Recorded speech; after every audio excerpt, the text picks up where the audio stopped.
Hey, it's your pal Mike Shea with from Sly Flourish, here with another episode of Sly Flourish's Lazy DM Prep. This is a weekly show shot 10 a.m. Eastern Standard Times on Twitch, in which I go through steps from Return of the Lazy Dungeon Master while preparing for my Sunday D&D game. In this case, I am running the Wizards of the Coast hardcover adventure Rime of the Frostmaiden.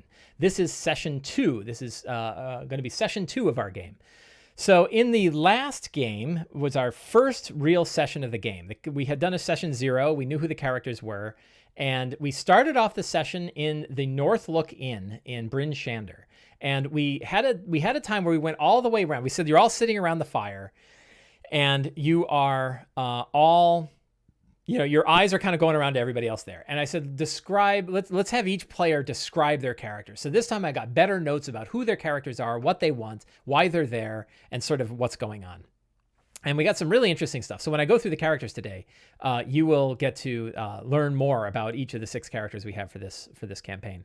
And at that point, they were given the mission. They met the dwarves for the Foaming Mugs quest in Bryn Shander. This is the quest where, by the way, this is totally full of Frostmaiden spoilers, but I think we should expect that by now. So I didn't have to worry about that in my Eberron game because there are no spoilers because there isn't a campaign. But here there are. So this is all spoiler-filled. So the characters were going after... the whole quest is the characters are going out into the tundra to recover a large pile of iron ingots that dwarves from Kelvin's Cairn were bringing to Bryn Shander. And they were attacked by a Yeti and ripped apart by a Yeti. And but then they recovered the Yeti went away, but a bunch of goblins went and stole the iron ingots. And so when the characters go out there and they track down the iron ingots, they find a bunch of goblins, they deal with the goblins, they get the iron ingots, they bring it back. So a very simple quest, really good first level quest, or first or second level quest.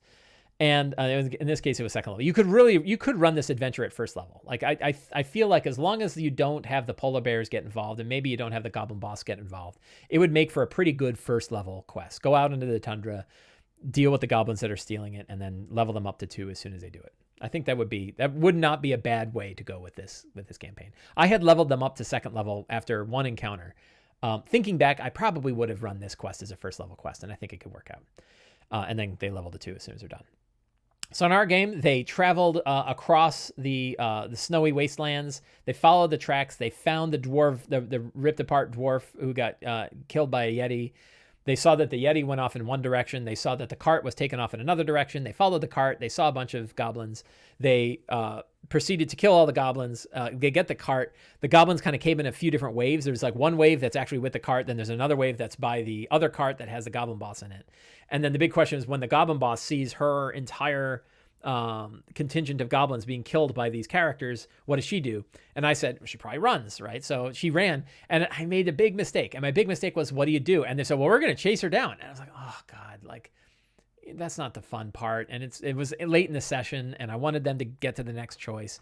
So I just had them, they warped away. Like, boy, those polar bears moved fast. It would have been better to kind of explain that they are not going to be able to chase down, like just tell them, like break out of character and say like, you're not going to be able to chase the goblins down. And in the snow, you're going to get caught in a blizzard, and you really want to make your way back. Like I gave them a choice when there was really only one right answer, particularly at that moment. And it kind of deflated the excitement of killing the dwarves and getting the ingots, right? It was like, oh, sure, we're going to keep chasing them. Like, players always will choose to chase villains who run. And so if you're going to have a villain run, you want to do so in a way that makes it as painless as possible for the players to recognize that they're not going to catch it, right? So that wasn't handled. I did not handle that particularly well. But they did make their way back.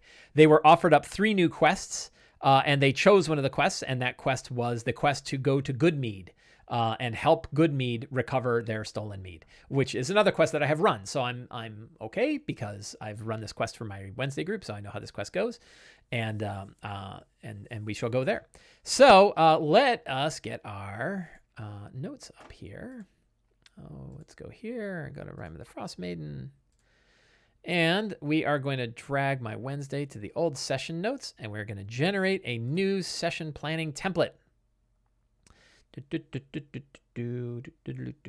Okay, we got a new session template. We call it 28 February 2021, Sunday. Frostmaiden. All right. And we will start by reviewing the characters. So we have our Sunday group. Let's go to the gallery here. And let's take a look at our characters. So we have 6 characters in the game. Ilda is a... she has no last name. She's a tall, thin half-elf / half-Goliath. So she's using the Goliath stat blocks. She's pale skin, dark hair. She kind of leans over. She's about 19. She's all elbows. She was freaked out by the ghoul, and she met Perrin Fat Rabbit, one of the other characters, and is here because she wants to find her place in the world. In secret, her parents are elves or half-elves themselves. Her real name is Jacqueline Maleficent, and her family are basically the Malfoys from Harry Potter, and they belong to the cult of Oral. So they're responsible. The cult of Oral is like a front that I'm using in this, the cult that's in 10 Towns, trying to convince the people of 10 Towns to give themselves over to Oral. So there's a fun thing that her parents are here somewhere, right? And she left her family and grew like a foot taller and has changed her appearance a lot. So they wouldn't even recognize her. But they will, but she still knows her. So she's kind of quiet and awkward until she's freaks out in barbarian form and starts beating the hell out of stuff. Really fun character, player, Juliet, fantastic player. So we have Auken Dawncaller. Auken is a Goliath from the Wormdune Crag members of the Goliaths, which is going to take place. It's going to have more of a factor in Chapter 2. So I definitely want to tap into the fact that they are from one of the Goliath tribes, because one of the features in Chapter 2 is dealing with the fight between them. Dawncaller has had dreams of something massive under the ice and sort of seeks that out and would like to find out whether or not this is a threat to his people. He is I don't even know what, I forget what class he is. He's a Goliath fighter, straightforward fighter. So always good. Played by Pat. I need to fill in my train skills and investigation and insight and these other passes and stuff like this. I'll probably do that hopefully between now and the next game. Shadowhawk, probably a nickname, is a drow noble from Menzoberranzan, and was an outcast from his race. There was an incident that got him in trouble, which is worse than a crime. He keeps his cloak up and he stays hidden, and he doesn't want to be noticed. He likes staying in the shadows. Also, his skin is ice cold. So if you touch his skin, his skin is ice cold. I don't know which family is hunting him, but it's probably one of the noble families of Menzoberranzan. So I think that's something I'm gonna tug on as we go forward. Like have the drow hunting. Drow. I think 2 groups here are being hunted by assassins. Gore Wan Alcazar is a noble. He is Shadowhawk is a sorcerer. Wen Alcazar, Gore, is a cleric. He's a cleric of the trickster god. He is a merchant who traveled here to Icewind Dale, wears fine clothing but has seen better days. He assumes everybody knows who he is, but they probably don't. He has a grandiose style, has a room in an inn, and he's a secret heir. And of course, he is the secret heir for the Grey Castle family. Which is very funny because all of the players know that every character that Joe plays is actually a Grey Castle. So the fact that he's a secret Grey Castle is going to be the worst kept secret in the whole game. It's going to be a lot of fun. Really fun character, and yeah, awesome player. Perrin Fat Rabbit. Perrin is a halfling ranger, but he's got something happen to him, and he's got like weird psionic abilities. He has hazy dreams of being kidnapped by an alien race and then crashing down into the ice, right? So fun stuff there. Knows Ilda, and was a prior customer or protege. Ilda, I guess, was a prior customer or protege. No, also has worked with Gore when Alcazar before as well. Member of the 10 Towns Merchant Guild. So yeah, good fun ranger, but like, you know, a little off. Very paranoid. I think he is a very paranoid, you know, he's a paranoid perfectionist loner conspiracy theory prepper, right? So he's worried, you know, he kind of wonders whether or not yeah, he's a crazy guy at the tavern talking about being abducted. Although I don't know if he's mentioned that he actually got abducted. And last we have Candle in the Dark. Candle is played by Jerry, is a tabaxi rogue who escaped from Waterdeep and got in trouble with the Xanathar's Guild and now is in hiding. So is another one being hunted by assassins of the Xanathar. So I think that will be fun. I kind of like the idea of Xanathar assassins who show up wearing like big hats with tentacle things coming out of the tops, right? And they're like, what's wrong? Ha! And they're like, oh, hey, it's Xanathar assassins. They wear Xanathar hats. Also has dreams filled with tentacled nightmares. So we have a lot of people that have gotten. I think we're definitely gonna have to play heavily into the crashed ship that had the mind flayers. I think we're definitely going to tap into some mind flayer stuff. Like maybe that's another front, is the mind flayers are setting up an elder brain, right? So I think that could be a lot of fun. So those are the characters, really fun characters. They played out really well in the last session. Everything was great. So now we're going to have a strong start. So I think there was a great article on Reddit about how to use WWE wrestling ideas in your D&D game. And in one of the ideas it had is that like whenever you have like a heel, a villain in your game, they should have like an announcer. They should have a toady, right? Who's always like talking for them. So I have a toady like this. I used it in my other game and we're going to use it here. We'll go to our NPCs and,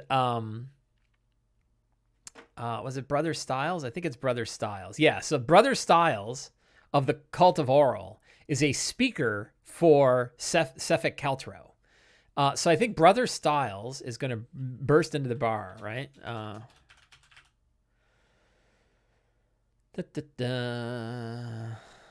Brother Styles bursts into the bar talking about... and he's going to use, so one of the tricks is you have a caller for your villain, somebody who like goes around town saying, oh, you know, you're going to get beat by this guy. He's the worst, right? Oh man, no one's ever defeated him before. He's a murderer. And you have a bunch of nicknames for your bad guys, right? And so in this case, Sefik has a bunch of nicknames: the Gray Walker, the Brother Blue, and the Winter's Touch, right? And he says things like, he sees your betrayal through her eyes, with her eyes, right? Kind of talking about Sefik's crazy blue eyes. You know, cold doesn't bother him.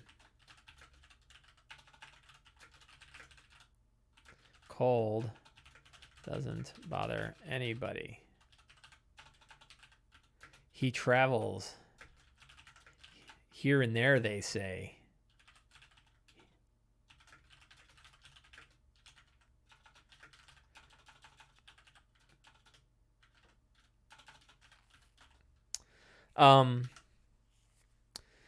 So a bunch of hints about the walking dude, right? Exactly. Maybe we'll add the walking dude.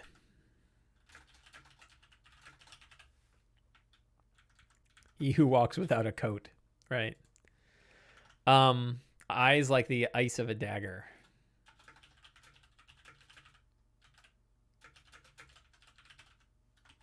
Doesn't make any sense, but it's fine. So he's going to burst in. He's going to walk around. And I think one of the characters... I'm trying to remember. I thought one of the characters escaped. I got to go back and find out. I thought one of the characters escaped the... auction. Maybe I can't remember. Is this group or the other group?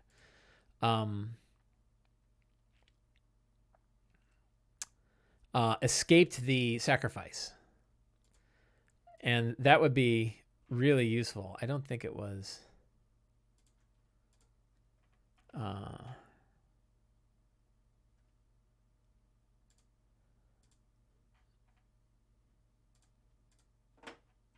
I don't remember if it was these characters. Maybe it wasn't.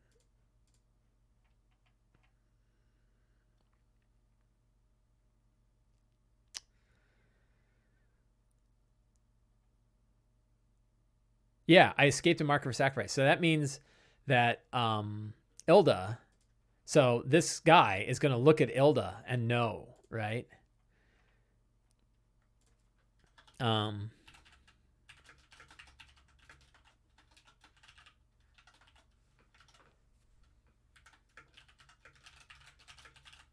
He's coming for you, right?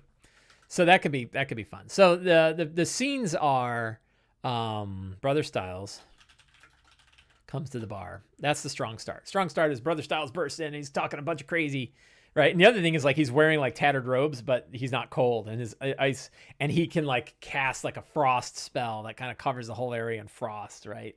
And maybe they get in a fight with him. I don't know. And he'll just be a cultist, right? So he won't be hard to defeat. So that's the one, and then traveling to Goodmead. And for this, let's see, we'll keep that here, and we'll open up the other window down here, and we will go to D&D Beyond Frostmaiden, and we will look at the map of Icewind Dale.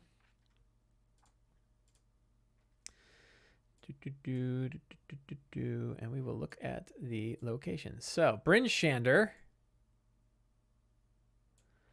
Yeah, so this is kind of a fun one because they have a couple choices, right? Choice number one is, there is actually a way to stick the map of Bryn Shander into, let's see if I can find that. I have to open up Discord, and I have to go to my Wednesday game, maps and handouts, and open this, and we say open the original.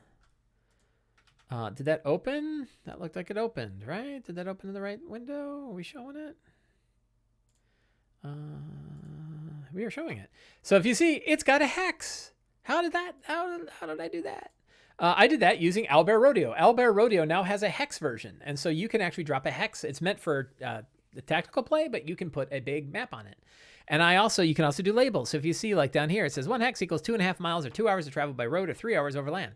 So they have a choice. Like they can actually follow the road, which would be, 2, 4, 6, 8, 10, a 12-hour journey to get across the East Way, to get there by road, which is safer and a little bit faster travel if you're following the road. Or they can cut across the tundra. And if they cut across the tundra, it's 3, 6, 9 hours. So they can save 3 hours cutting across the tundra if they want to.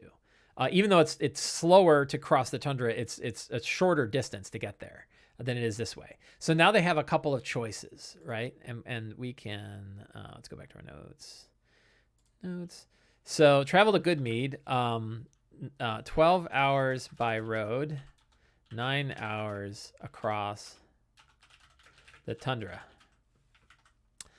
So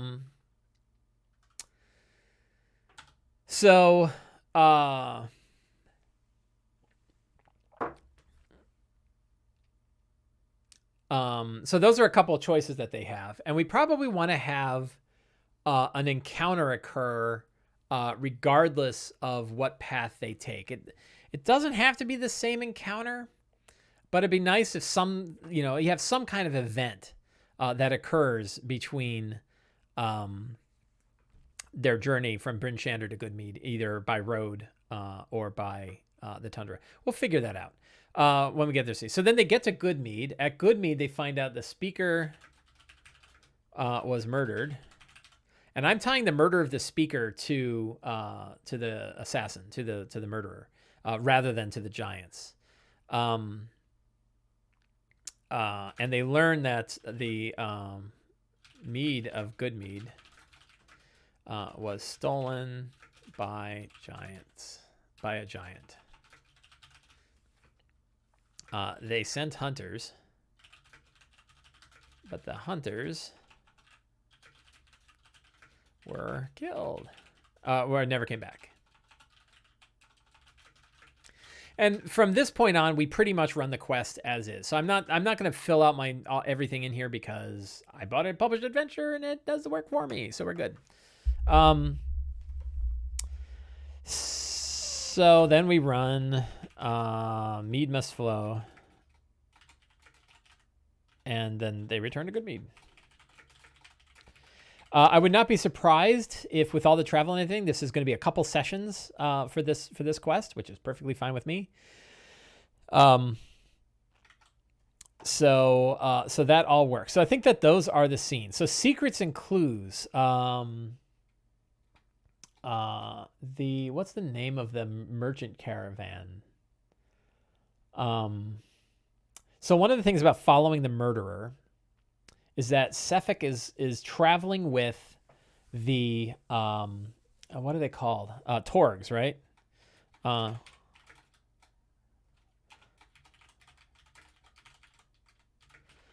Made its way from Dugan's Hall to Goodmead to Bryn Shander. And is on its way to Targos and then Tourmaline.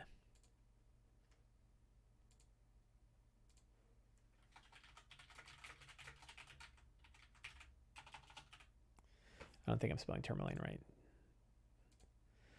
Laine.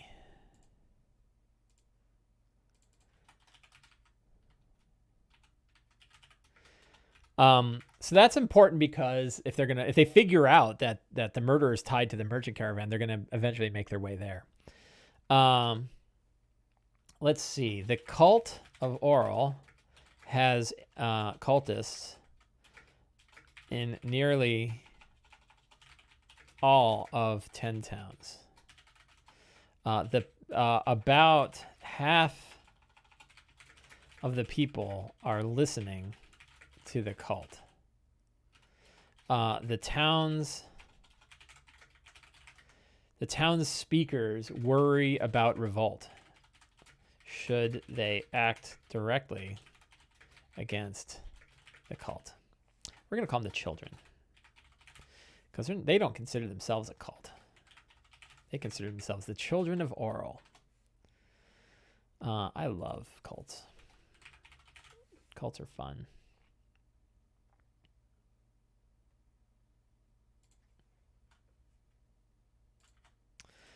The cult, the children's leader is Father Lake, who operates out of the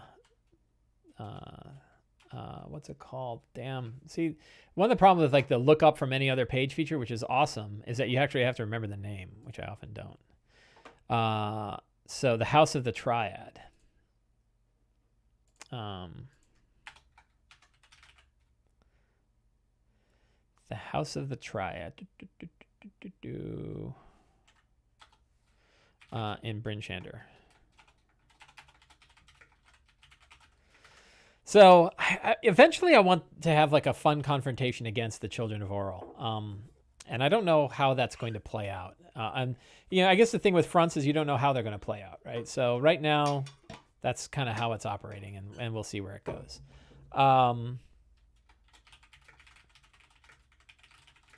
Bryn Shander's, or not Bryn Shander speakers, Goodmead speaker.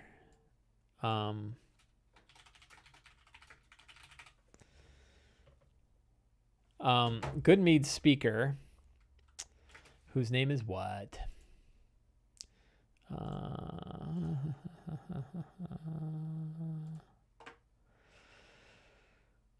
Goodmead.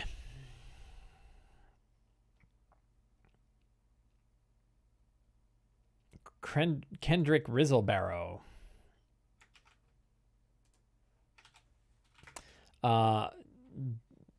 what did he do? Denounced the children and the sacrifice.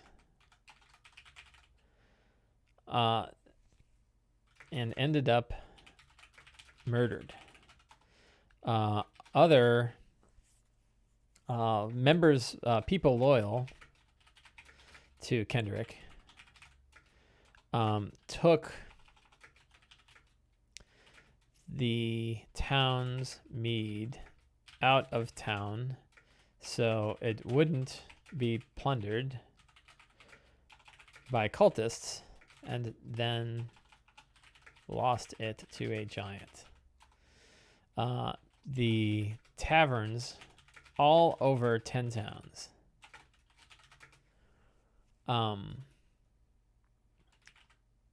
use this mead. It would be a huge morale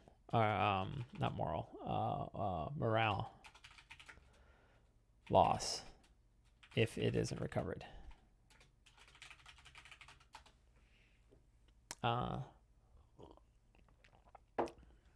A 10-day ago, people saw a meteor streak through the sky to the south. 1, 2, 3, 4, 5, 6, 7, 8, 9. One more secret. So are there any other fronts that I want to play out here? Any other secrets that would make sense to drop in here? One more secret. We'll keep that secret handy. Fantastic locations. So we're going to use, let's see if I've got it here. Go to my quick links. I have a random generator. Where other random generators? I should really consolidate these. So I have an Icewind Dale monuments generator. I'll paste the link here in Twitch.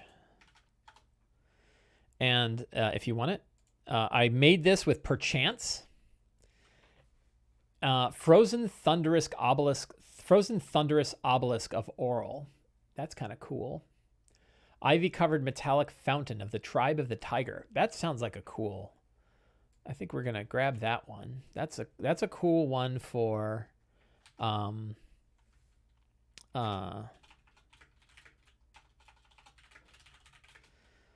the road. Maybe at the crossroads, there's this like cool metal fountain. Moose Jaws. We're hanging on to Moose Jaws. Moose Jaws is coming, but that's next set of quests. I think I want to Glyph Shattered Slaughterfield of the Arcane Brotherhood. Ooh, so that gotta be neat. I created I think the Frozen Thunderous obelisk we're gonna make of the Arcane Brotherhood. It was a recent construct that was placed out so that the Arcane Brotherhood could keep an eye on what's going on. It's like sort of a surveillance outpost that can amplify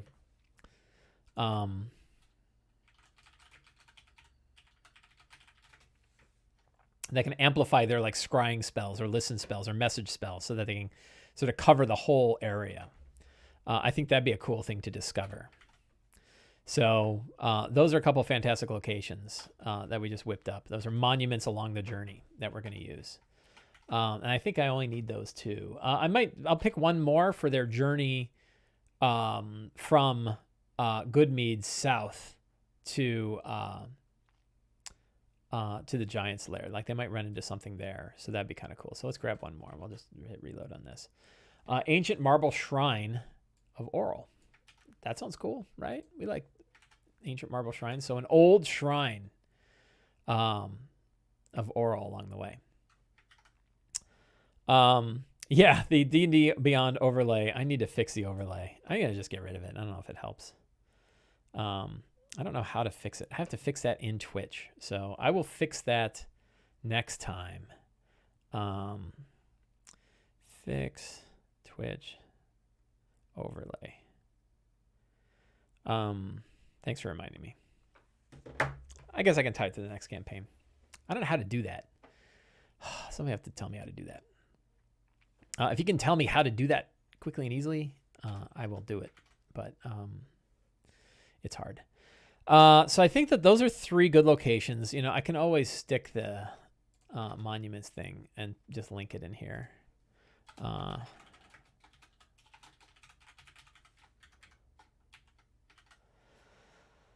Random monuments. NPCs. Are there any NPCs? So we of course have our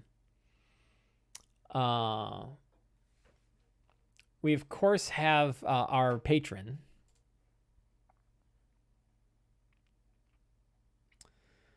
Our patron is Hlyn.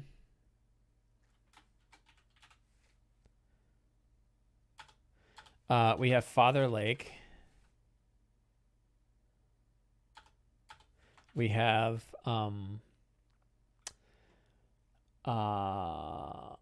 Brother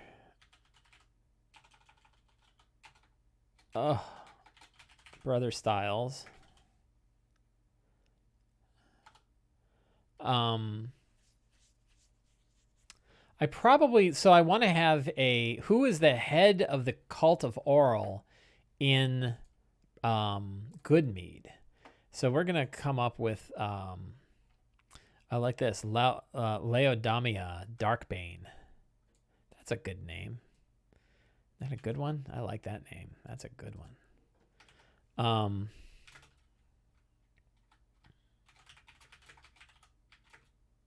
Sister. Laodamia Darkbane, child of Oral in Goodmead.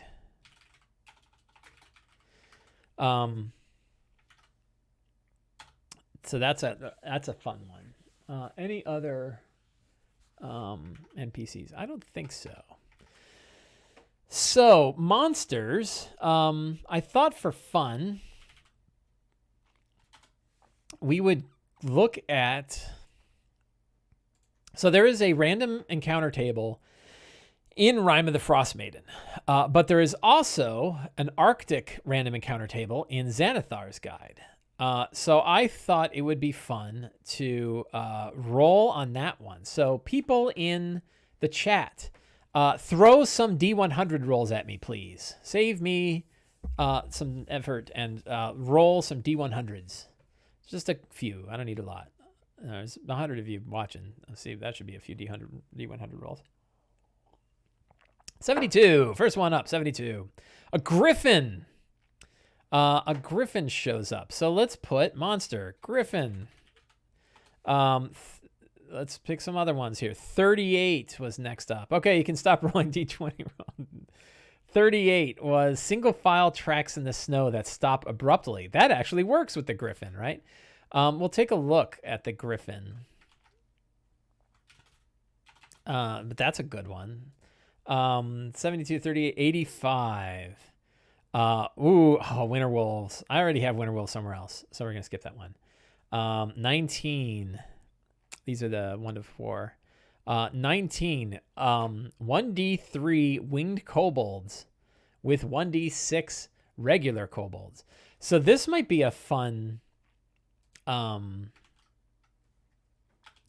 might be a fun encounter to tie into the kobold mine thing. Like they're scouts for the kobold mine. That would be cool. 93. A troll. So we have ice troll, right? Is there an ice troll in the published world? Ice troll variant. Is that from, what's that from? From Rise of Tiamat.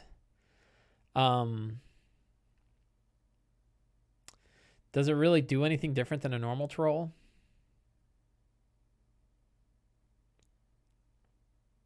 Just immune to cold.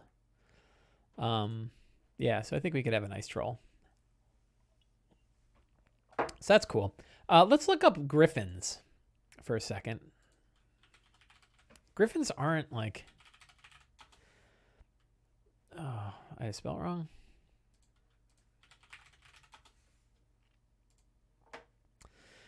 Griffins are CR2. That fits. Ferocious avian carnivore. Muscular body. Ferocious avian. They eat horses. Swift and deadly is eagles. Sky dwellers. They can be trained mounts, but they're not. Their alignment is unaligned. So I think a griffin encounter would be a lot of fun.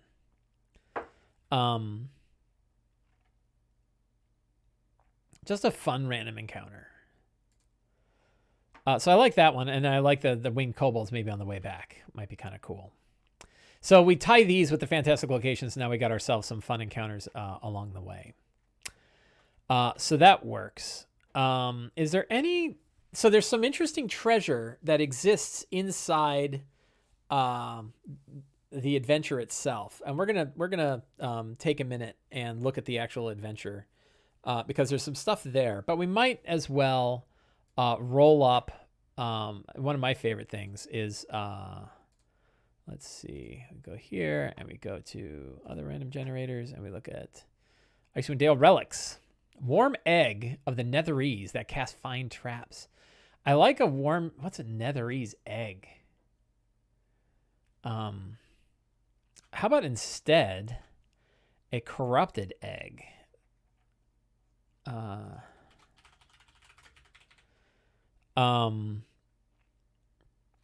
With a... what are the Mind Flayer tadpoles? So it's a corrupted griffin egg. Aren't there Mind Flayer tadpole things? Somebody help me out here.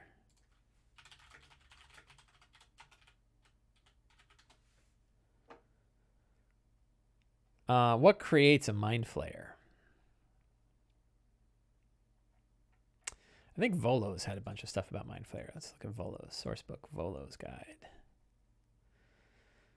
Volo's guide. And there was a whole thing on Mind Flayer's Scourge of Worlds. Sloths have tadpoles. Yeah, see this little thing. What the hell is that? Mind Flayers don't reproduce. Instead, they lay eggs from which they hatch tadpole-like creatures that are used to make them pool. Capture human is rendered docile by the blast of sonic power. Newly hatched tadpole inserted the victim's cranium, usually through the nostril or ear. Tadpole grows as it devours the brain, attaches, turns them into Mind Flayer. I don't suppose there was a stat block for those things.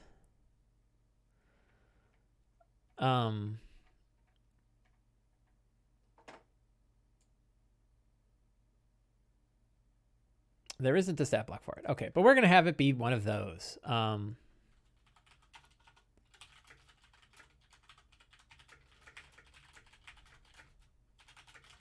This is the worst treasure ever, right? Like, that's a terrible treasure. But maybe, like, it's psionic. So what's a good... let's look at, like, what Mind Flayers can do.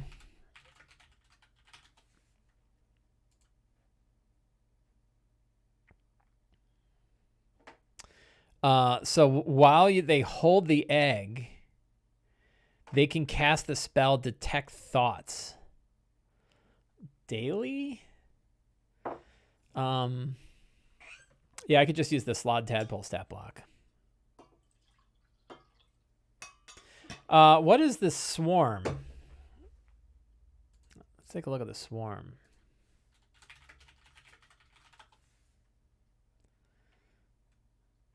Do you know what the swarm is called?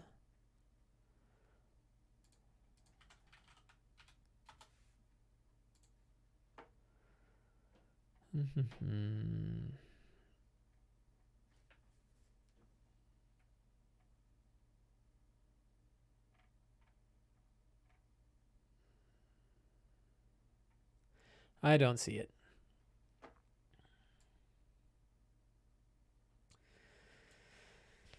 You can connect it to the Id Ascendant somehow. Yeah, I don't remember the Id Ascendant one, but I should. Yeah, the idea that, like, it's a hatching egg and, like, I don't know. I think it would be really cool. I don't know how to play this out. that whoever's holding it, eventually it will hatch. Like one day it hatches, right? And when it hatches, like at night, it takes over, right? I think I'm gonna do that. I don't know. I hope they're cool with it. So like, what if like the egg lets them cast Detect Thoughts?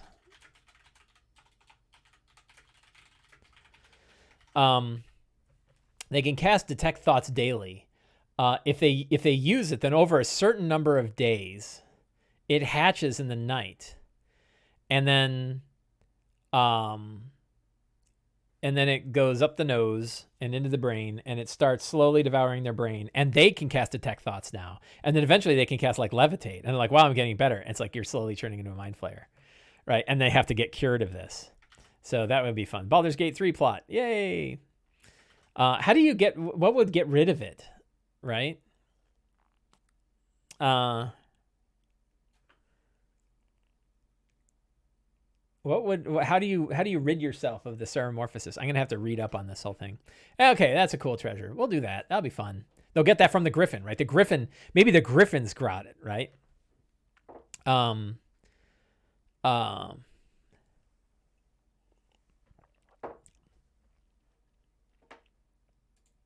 So maybe the Griffin that explodes in tentacles, right?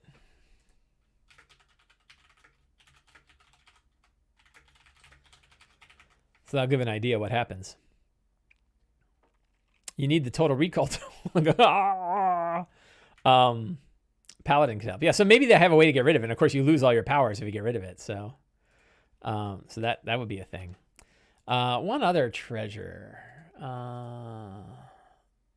That's monuments. Relics. Let's do another relic. Burning Insignia of Liara that casts Armor of Agathis. That's kind of cool. But I think Armor of Agathis is ice, right?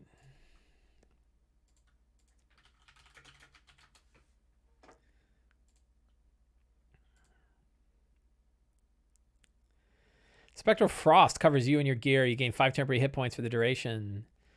Creature hits you with a melee attack. We have this. A creature takes 5 cold damage.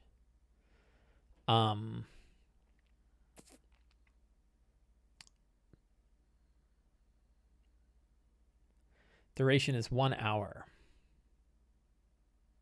First level spell. I think this will be a frozen Insignia of Liara that casts Armor of Agathis at level 4. So that's no, at level 3. 15 hit points once, and then it's destroyed. So that's a Crozen. What is that? Crozen Insignia. Yeah, so I got a couple pieces of treasure. All right, so I got monsters, I got treasure, I've got NPCs, I've got fantastic locations. I'm missing a secret. So, one last secret. What's one other thing that's occurring? A druid, a bunch of hunters have seen intelligent animals with glowing blue eyes out in the tundra. Some even say these animals speak. Here's a good rumor. So one of the funny things about doing these secrets and clues is that the adventure has secrets and clues in it too. It's got a whole rumor table that you can use. So you don't, you can capitalize a lot. I'm doing all this, but like I don't really need to do all this. Like this is actually a fair bit of extra work. Given that I've already got so much information in the adventure itself. But let's take a quick look at the adventure and see what it's got. I'm in the totally wrong area. Sources, adventures, Icewind Dale. So we are looking at not foaming mugs. We're looking at Mead Must Flow. So Mead Must Flow begins in Good Mead.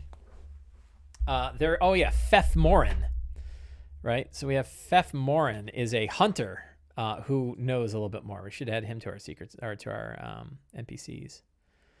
And we're gonna new page. Oh, what just happened? Man, sometimes like the menus move, and we are going to do a new NPC in the Frostmaiden database. Frostmaiden campaign database. And then we give him an NPC tag. And Fef is a chaotic good human scout. So let's look at D&D human scout. And let's get a picture. Let's find a picture of Fef. This guy looks kind of cool. That's a little too... I don't know. Probably an old codger, right?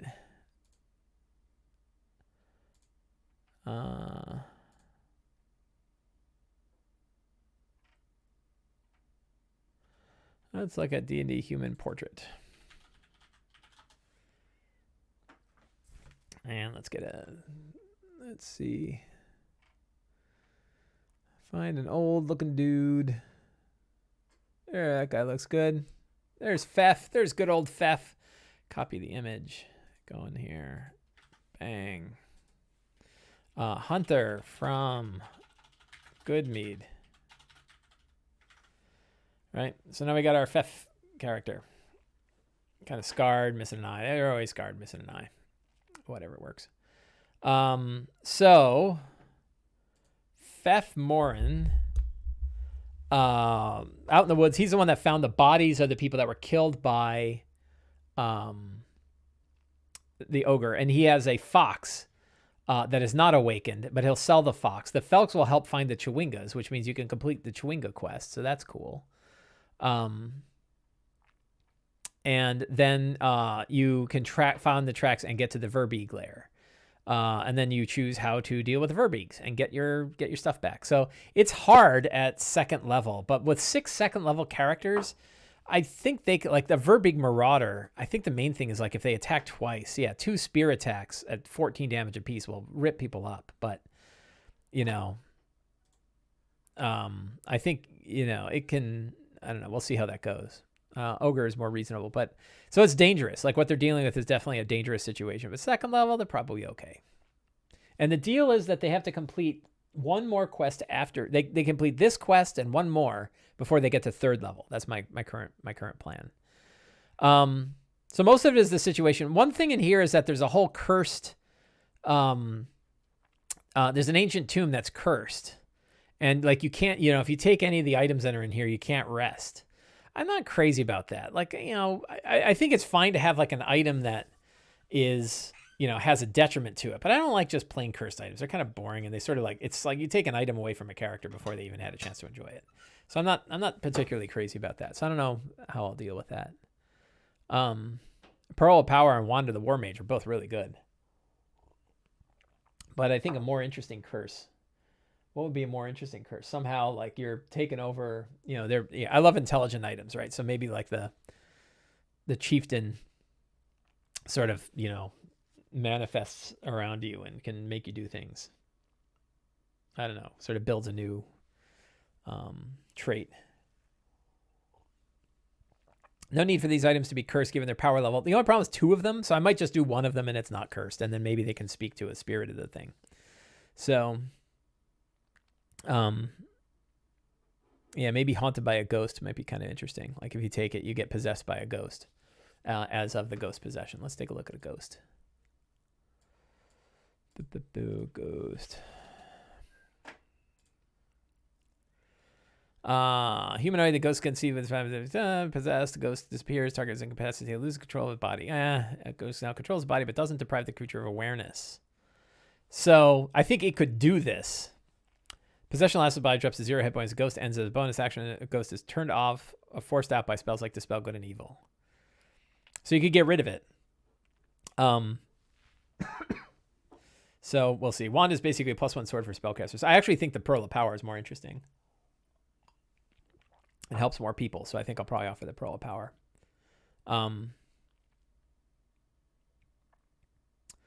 yeah, so I think a ghost possession on that will probably be more interesting. So we'll just add that in my notes down in treasure. Treasure Pearl of Power with tribal chief ghost. Tribal chief ghost possession. Cool.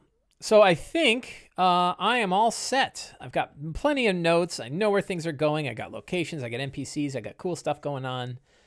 So I think we are all set today. And I think I am going to call it a day. So I want to thank everybody for coming. Always fun to chat with people on Twitch while I'm doing my game prep. I hope you've enjoyed the show. I hope you picked up some ideas. And next week, we will see how things went as the party travels to Goodmead. So thank you all very much, and have a great week, and get out there and play some D&D.